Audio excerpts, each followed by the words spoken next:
Kalau zaman dulu yang sering kita dengar itu, mohon maaf lahir batin. Karena memang zaman sekarang ini rada menyebut pandemi ini yang berkepanjangan, jadi rada kurang dengar, sehingga mohon wakaf lahir batin.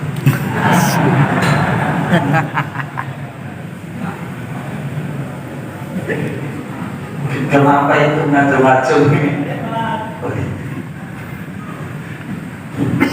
Mohon wakaf lahir batin.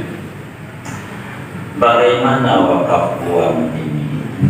Memang kalau mengacu kepada Fathul Mu'in sebagai salah satu fikih syar'i, wakaf itu bendanya syaratnya wakaf kalau pengen sah kudu baqa'i aini. Jadi syarat mauquf itu, yakni barang wakaf itu adalah bendanya kudu langgeng, tidak boleh habis dengan dipakai. Sehingga nanti pada kajian wakaf dalam Fathul Mu'in ini, moga umur kita panjang, sehat walafiat, begitu. Nanti bakal dijelaskan tidak sah wakaf lilin. Kenapa tidak sah wakaf lilin? Sebab lilin pemanfaatannya dengan dibakar. Kalau dibakar jadi habis, sehingga wakaf uang kalau menggunakan madhab Syafi'i tak jadi. Kenapa? Karena barangnya habis dengan dipakai, maka wakafnya nggak jadi. Jadi jadinya apa? Ya jadinya setengahnya, tidak jadi wakaf, begitu. Tidak sah wakafnya. Namun kalau mengacu kepada madhab di luar madhab Syafi'i, biasanya pemerintah suruh ulama mencarikan dalil. Ya ada dalilnya.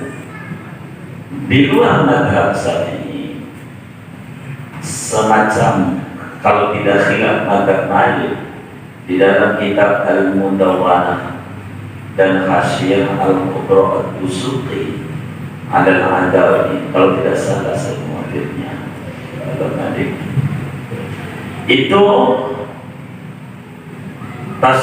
yasihu waqfud danani wa darani, sah mewakafkan uang emas, uang perak, dinar, emas, dan darahim, uang perak, uang sah. Sehingga ketika uang itu dilarikan ke Masjid Darul untuk beli semen, itulah yang bakal jadi wakaf, yang ketika jadi semen. Karena uang ini bakal habis, pada ujungnya mereka yang ketika udah jadi semen jadi perantara aja untuk beli semen. Maka kalau begitu, ala kulihal wakaf uang dalam madhab Syafi'i tidak sah.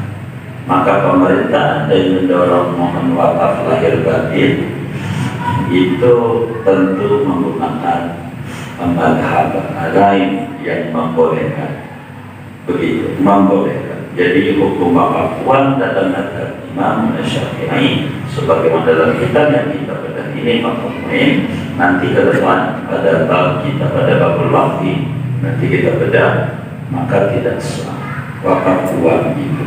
Rumusannya tidak ketemu karena syarat wakaf itu harus baqa'u aini, bendanya kudu langgeng, bendanya. Nanti kalau wakaf uang itu jadi, maka semuanya bisa diwakafkan. Wakaf kaku gosok, wakaf bakwan, wakaf ini, macam-macam ya. Aturan jadi banyak hal. Maka yang mau panen wakaf uang kan begitu, wakaf uang itu. Kami yakin andai pemerintah minta ada wakaf uang, mesti keluar daripada madhab Imam Syafi'i. Kurang lebih demikian. Lalu bagaimana Ada pemerintah nampaknya umat Islam selalu disudutkan. Begitu. Ini bagaimana? Ala kulli hal memang sebagaimana Al-Imam Al-Mawardi di dalam kitab Al-Ahkam As-Sultaniyah. Imam Mawardi itu wafat tahun 450 Hijriah. Di mana di tahun itu Imam Ghazali baru lahir, bro. Imam Ghazali itu lahir 450, wafat 505. Imam Mawardi dalam hukum ketatanegaraan Islam yang diadopsi oleh Barat, diterjemah dalam berbagai bahasa, Belanda, Perancis, macam-macam, Spanyol dan seterusnya. Begitu juga Imam Abu Ya'la dalam Ahkam Sultaniyah, karena dua ini Ahkam Sultaniyah. Tapi yang paling populer adalah hukum tata negara itu karya Imam Al-Mawardi. Beliau menyatakan masih pada di halaman awal 10 ke bawah, kami tidak ingat halamannya. Beliau menyatakan malikun dhalun khairun min fitnatin tadum. Penguasa yang zalim masih terlebih baik daripada kekacauan yang terus-menerus. Kalau nggak ada pemerintahan kan repot. Kalau tidak bakal yang kaya menghantam yang miskin dan seterusnya. Bagaimana dengan kayak begini dipandang sebagai bentuk kemungkaran? Maka ada 3 bentuk jihad. Man ra'a minkum munkaran falyughayyirhu biyadihi, fa in lam yastati' fa bilisanihi, fa in lam yastati' fa biqalbihi, wa dzalika adhaful iman. Hadis ini sebetulnya hadis berbicara politik ketatanegaraan. Kalau kita mau kajian tentang kuliah hukum tata negara, Islam itu mendorong umatnya itu untuk menjadi penguasa. Man ra'a minkum munkaran. Ini menarik sebetulnya. Materi ini dari Nabi tidak mau ngomong man ra'a minkum maksiat, tapi mungkar. Mal farqu bainal maksiat wal munkar.